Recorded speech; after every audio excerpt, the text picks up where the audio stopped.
We have two great apartment living options in Brownsville for UTB and TSC students. The Borders Apartments at 375 Media Luna Road is conveniently located on Highway 7783 and a quarter-mile south of Sunrise Mall. Our second option, Los Cedros Apartments, offers countless comforts and is located at 1025 Wild Rose Lane. For an exclusive discount on your first month's rent, call the Borders Apartments at 546-1605 or Los Cedros at 542-1941. Both offers expire November 30th.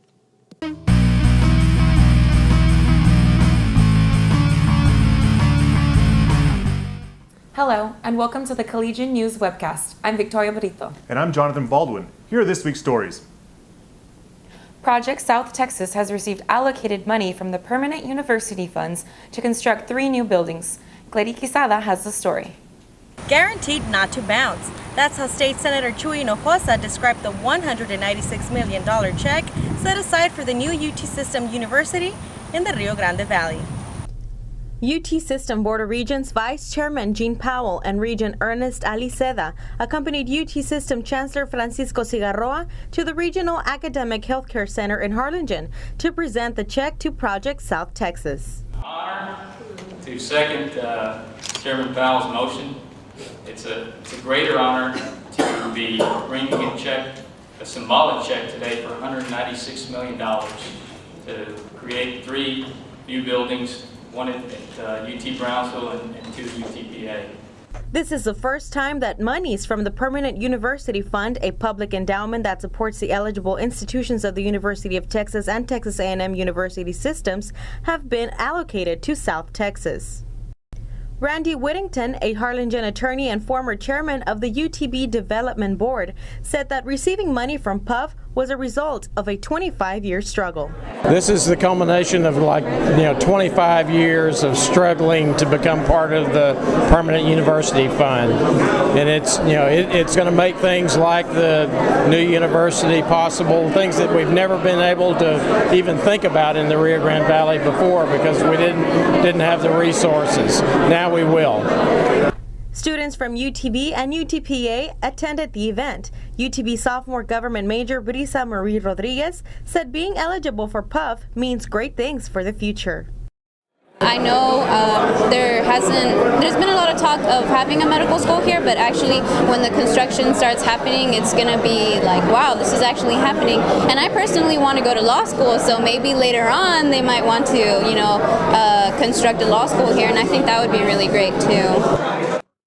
Marco Salinas, a junior theater design major at UTPA, said this was a jumpstart to many new buildings for UTB, UTPA, and the new medical school. We're going to be one big happy family, and I'm so excited for that. For the Collegian News, I'm Clary Quezada.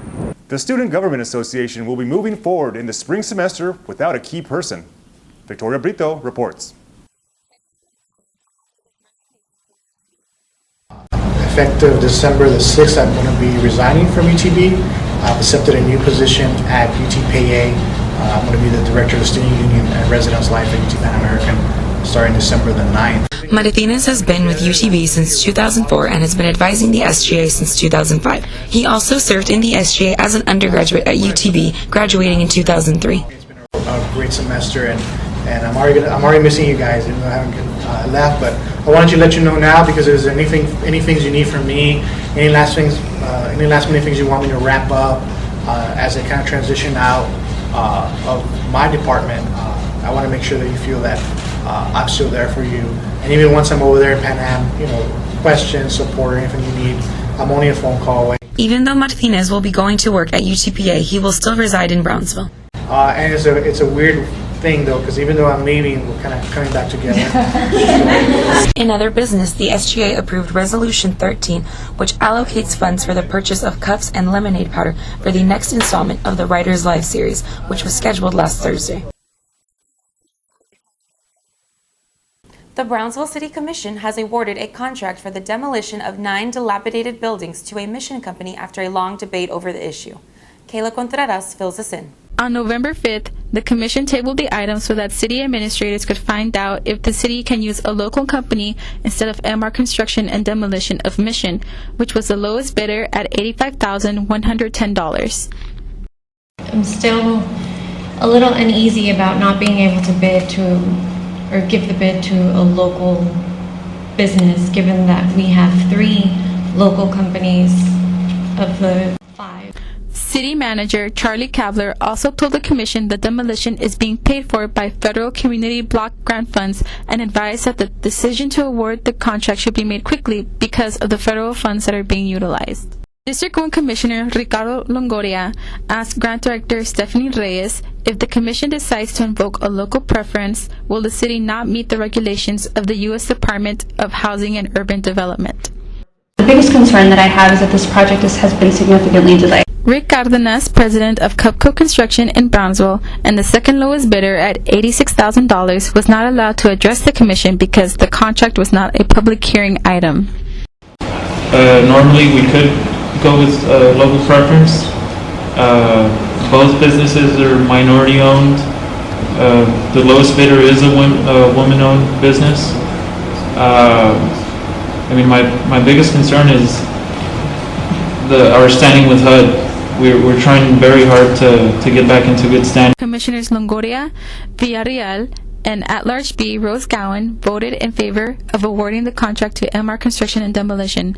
Portillo cast a nay vote, and District 2 Commissioner Jessica Techo Khalifa abstained. Plan filled out with milestones. If we fall behind, we risk the exact thing that we did this past July and losing all funds above the expenditure ratio. I mean, you understand we've gone through this 2 times in a row, and we told HUD Washington to their faces that we would not allow this to happen again. Being concerned with the city's reputation with HUD, Portillo then changed her vote. Stuck in a major you don't like? Here are some tips to choose the right career. Magali Rosales tells us how. Amanda Sandoval, now a biology major, started college as a biomedical science student. Is that program supposed to get you ready for medical school? And so the doctors in the program treat you like you're a doctor. They give you like terminology, they give you case studies and all that, and that was a little overwhelming for my first year of college. She decided to visit the advising center to change her major. I went to go see my advisor and told him that I wasn't like comfortable in the biomedicine program anymore, and so I told him what I was interested in, and then he explained to me about my new major and the new program, and that was it. Sandoval is not alone. A 2011 analysis by the UT Brownsville Academic Advising Center found that 44% of graduates had changed their majors at least 3 times, and 13% changed their majors at least 5 times. Colleges across the country are facing the same thing.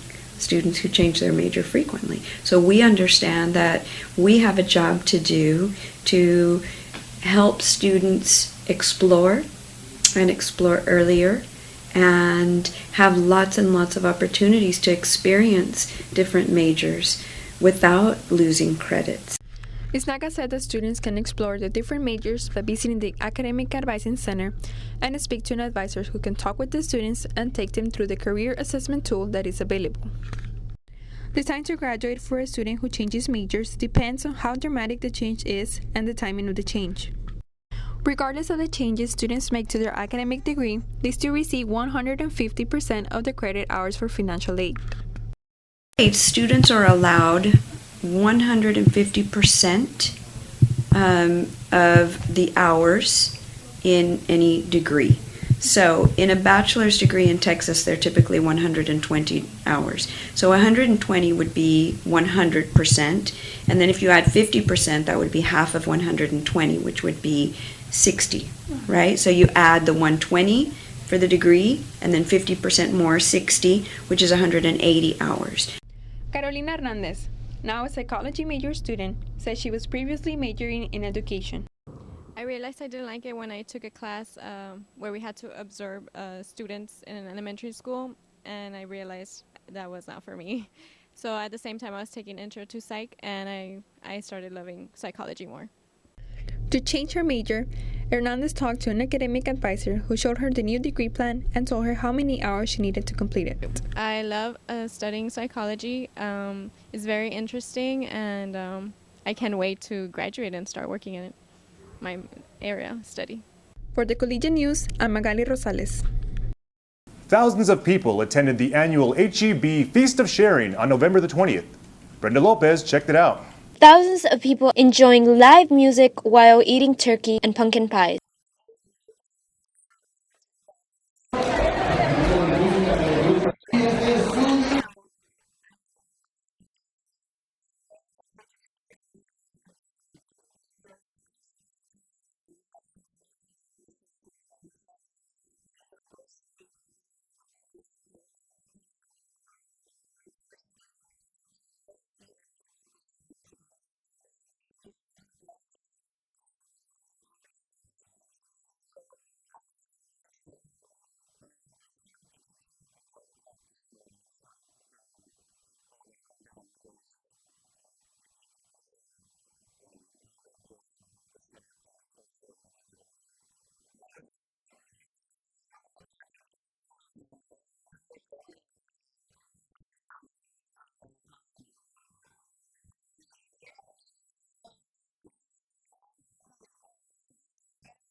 Si nos dejan, de todo lo demás nos olvidamos. Si nos dejan.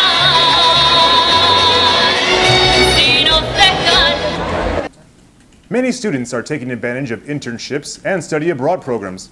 Brenda Lopez brings us this week's segment of In the Real World.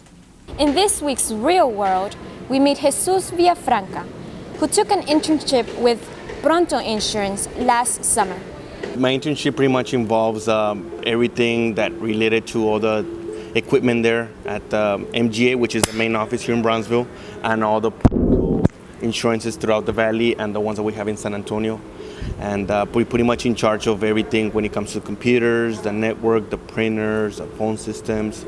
So pretty much if something goes down or something's not working properly, they call us and they expect us to fix it as soon as possible. How did this internship come about? I got the email. The email was sent by Dr. Iglesias, the chairman for the Computer Information Technology program here at UTB. And he was just asking for resumes from current juniors and seniors that were interested in an internship. He didn't specify anything. He was just being general about it. I submitted my internship, then he just gave me a follow-up, and then I got in contact with Pronto Insurance, and then I took it from there. What did you do over there specifically? Well, at first I was getting used to the way they run the whole program, the way they work, the way they fix the issues of all the clients and our core workers. So they knew that I was still in school and I'm a senior. I should be graduating in about 2 semesters. So as soon as I got there, they started working with me, trying to get me used to the whole work cycle, if you will. With as soon as I graduated from college, just to move, it makes the transition easier for me, pretty much. How did this internship further your education? It exponentially. I learned so much, something that I have not, I can learn here in the classroom setting, and everything that I can learn here when it comes to programming, web design, computer troubleshooting, and network assistance, I can apply that in the real world scenario. So the gains are tremendous. What advice will you give to students who haven't taken internships? My advice is to start looking for it. Even I had my hopes down. I was looking for an internship, but I wasn't really sure I was going to get one because I had no previous job experience whatsoever. But they hired me just because of my qualifications of all the classes that I took, my grades. So just go out there and look for it. And because especially if you're senior and you're about to graduate, you need to get that experience way before you graduate. That way you have that in your pocket along your education. For the Collegian News, I'm Brenda Lopez. Senior art majors Ricardo Flores, Gus Rodriguez, and Don Moore presented their exhibit, The Good, the Bad, and the Ugly, on November 18th. Monica Gudinho was there. The first senior art show of the fall semester opened with a variety of paintings, sculptures, and drawings. Moore's work consisted of paintings and drawings. His paintings, one of them being a buffalo nickel on a red background, captured people's attentions with their large size and colorfulness. What inspires your art? Just everyday things that people kind of take for granted. You see birds and stuff every day and you don't really pay attention to them. What really inspires a lot of my artwork is movies that I like. Really, older Western movies. Moore's paintings caught the eye of the audience, but the surrealistic and futuristic art pieces of Gus Rodriguez and Ricardo Flores were the talk of the night. What inspired me was that I really liked the future, and I really like Star Wars, so I try to incorporate both of them into my ceramics. Ricardo Flores' pieces had a surrealistic twist that left the audience pondering. Most of his pieces contained faceless people with different pattern backgrounds. What do you think about the exhibit? It's very interesting to observe different techniques and as well as how they present themselves in their artwork. For the Collegian News, I'm Monica Gudiño. Here's Brenda Lopez with this week's I Think. In this week's I Think, we asked students what are their plans for the holidays. Here's what they have to say. I'm planning to go to Austin, visit my family, and hopefully enjoy some turkey. Well, I plan to go to Austin to visit my sister, but also hopefully see a lot of music going on downtown because I love the nightlife, and hopefully see one of my favorite bands that might be doing a secret show. I heard a rumor. So. My plans are for the holidays. I am going to eat a lot. Maybe put myself in a coma from eating so much. And for Christmas, I am going to spend time with my family. For New Year's, I'm going to pop fireworks, and then right after that, my boyfriend's family surprised me with the cruise, so that's really awesome of them. And I'm going to have fun on that, and then I'm going to come back and get back to studying hard. ¿Cuáles son tus planes para las vacaciones? Pues generalmente en vacaciones hacemos una cena en mi casa y pues estamos ahí conviviendo, platicando. Me gusta mucho ayudar en la cocina, ya sea preparar algún puré o lo que sea, ayudar con el pavo y pues sí, darnos regalos y... Remember to stay safe for the holidays. Until next semester, for the Collegian News, I'm Brenda Lopez. The UT Brownsville volleyball team starts its quest tomorrow for a second NAIA national title in Sioux City, Iowa. Here's sports editor Sergio Mata with this week's Sports Roundup.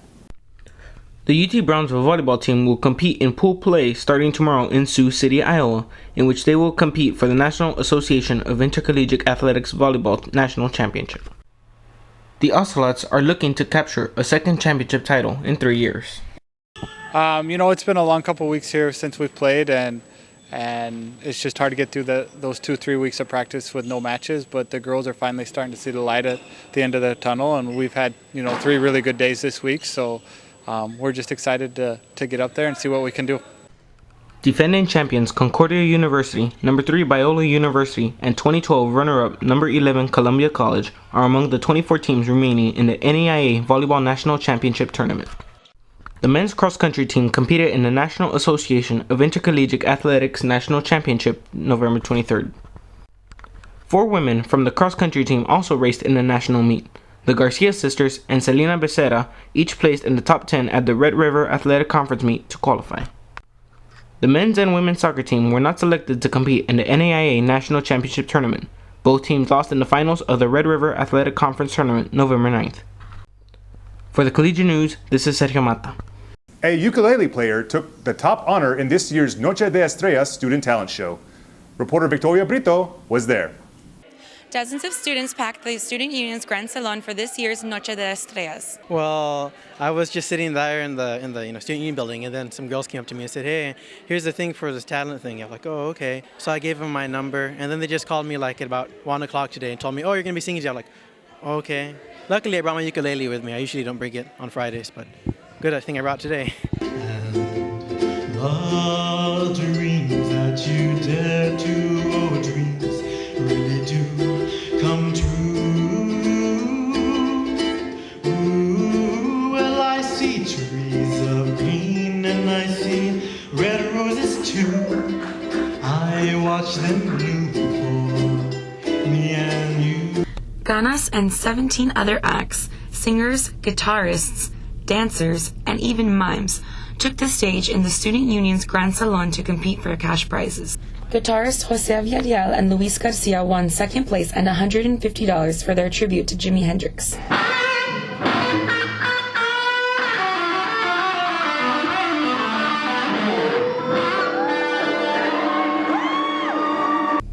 Singer Clary Quisada captured third place and a $50 cash prize for the song Ayes del Mayeb.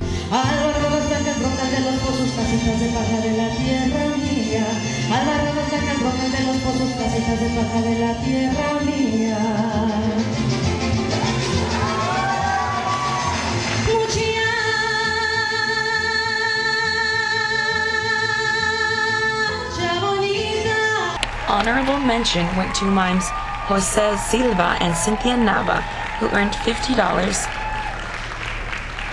Silva and Nava also split the $100 fan favorite prize with singer Faye Cow. Well, she got me into mime, so I just started.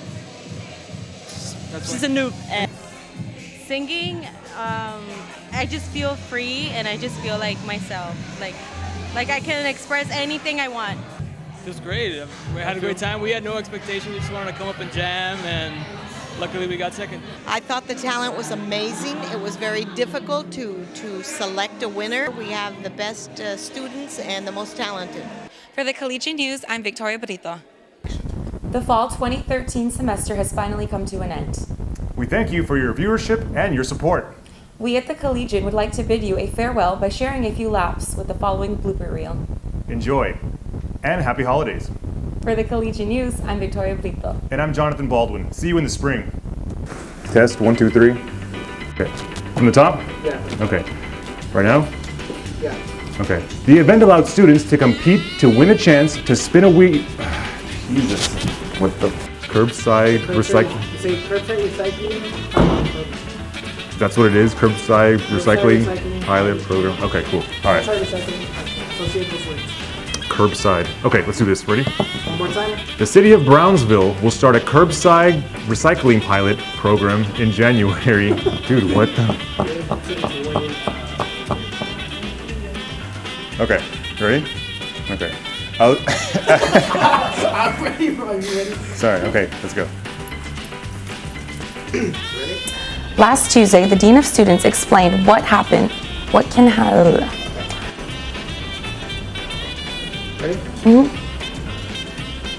Dia de los Muertos is an Accessibility Awareness Week and was sponsored by the Dean of Disability Services. No, it's not right. Ready?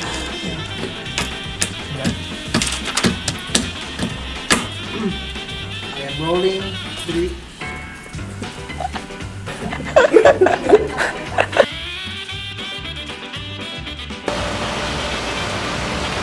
The I Think question of the week is, how do you feel about the changes on campus? The I Think question of the week is, how do you feel? The Office of Global... Okay, let me just... The Office of Global Engagement. Students have a... Bakery. Whenever you're ready. Oh, you're supposed to say action. Let's go, man.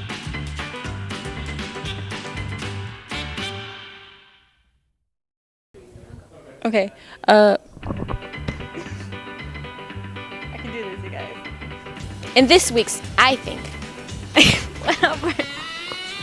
In this week's I Think, we asked students what is the scariest thing that has ever happened to them. Here's what they have to say. For the Collegian News, I am Robert Reese. What? For the Collegian News. I don't I got put up with the guy. But I think when they were laughing, I was on the other side. Like taking a photo. Check, 1, 2. Are you happy, Alex? Wait.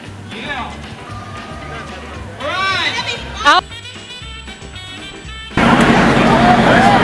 I did.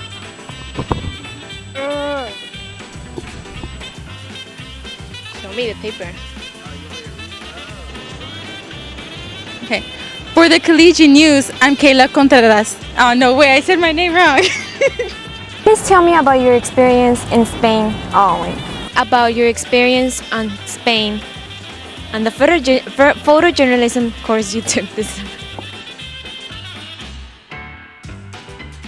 The Center for Civic Engagement enlightens students with the knowledge about the United States at its annual I can't say Commission. The Center for Civic Engagement enlightens students with the knowledge about the United States and the Center for Civic Engagement enlightens students with the knowledge of the United States at its annual consultation. Great job behind the camera. Nice, silent, quiet, professional presence. Ah, my hair.